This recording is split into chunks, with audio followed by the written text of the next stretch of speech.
Hi, my name is Brandon. I am going to be the narrator today, and I'm going to be controlling the computer too. So this is going to be the Titans crew that we're about to show.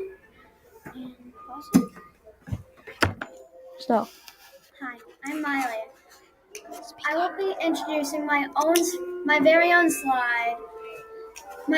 Two of my very own slides. There is one that is too much information to read, so I'll just give you the website so you can read all of it. Hello, my name is Elliot, and I will introduce one of my slides. But technically there's two, but there's so much information I have to only introduce one of them. So I hope you like my slide. So that is our crew, but one of our crew members, he isn't here, so we're gonna have to do this video without him. So let's get started. Alright, so this slide, this is our ideas. We all have different ideas, but they are all about how to stop oxygen shortages. We have separating CO2 into C and O2, electrolysis, and about growing plants to create oxygen. All of our ideas are unique and special. I hope you enjoy reading all of our ideas. I actually really do hope you enjoy it. So this will be Miley's slide. The next slide. So my slide is about how to split carbon dioxide into carbon and oxygen. The next one is about how it works, but this is just the uses of how the carbon and oxygen can be used. First of all, carbon dioxide can be separated into carbon and oxygen using ultraviolet light. Carbon can be used as the fuel for the ship or can be put into space if not needed.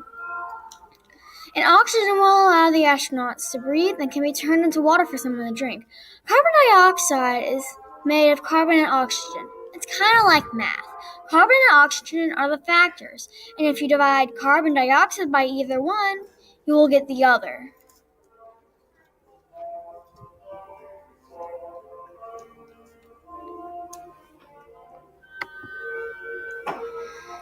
This is the how it works slide. I know as I told you in the beginning, there's too much for me to read. So, if you want to, you can pause the video and copy down the website that I gave you down below if you to read it the whole thing.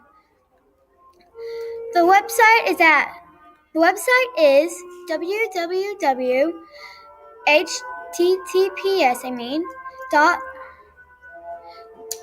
www.livescience.com/48125-oxygen-made-from-carbon-dioxide.html.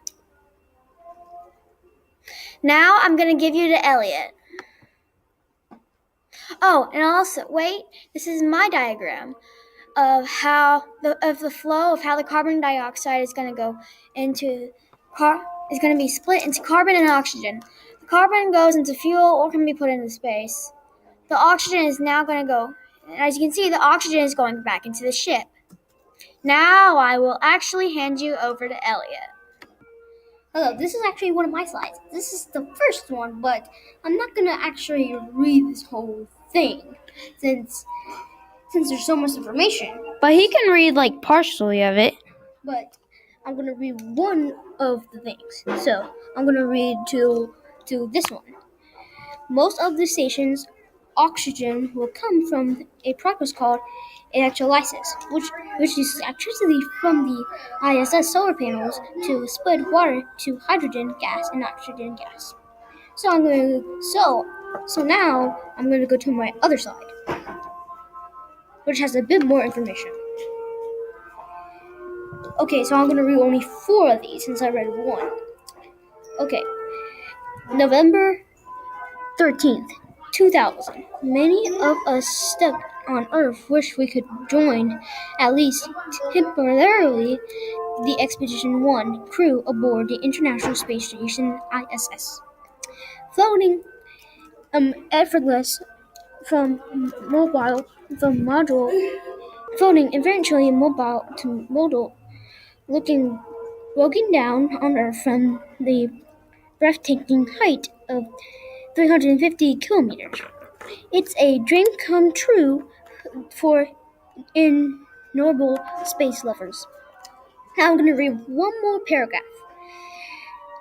A safety review for each proposed experiment will determine the level of containment that the ranked mounted experiment Phalanxes must provide. In the event of a release, the crew will seal off the containment module and then flow projectors from cleanup if possible. Done.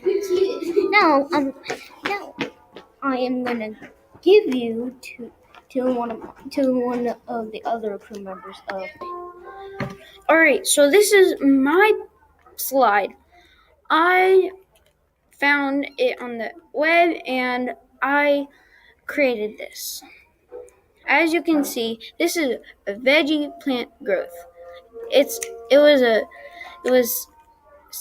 The system was activated on the International Space Station. If you plant it, will it grow? In microgravity, the International Space Station Expedition 39 crew members soon will find out using a plant growth system called Veggie that was developed by the Orbital Technologies Corp. Orbitic in Madison, Wisconsin, and tested in NASA's Kennedy Space Center in Florida. The first fresh food product system, along with the Veg 01 experiment, were delivered to the space station on the SpaceX 3 mission from the Cape Canaveral in April and transferred to the Columbus module for storage until it was time for in orbit. Alright, so I hope you really liked the video. That is all for you today. That's our solutions for space. And let's take a final look at all of our crew members. We would like to say our names. And hi, I'm Brandon. I was the narrator, as you can see. And I am Elliot. I introduced two of my sides. And I'm Miley. I will introduce 3 of my slides. Actually, but basically only 2, since I didn't have time to introduce the one that said how it works. I really hope you liked our video. Please like it a lot. Please really like it. This will be our greatest video ever. Alright, bye. See you next time. Thank you for watching.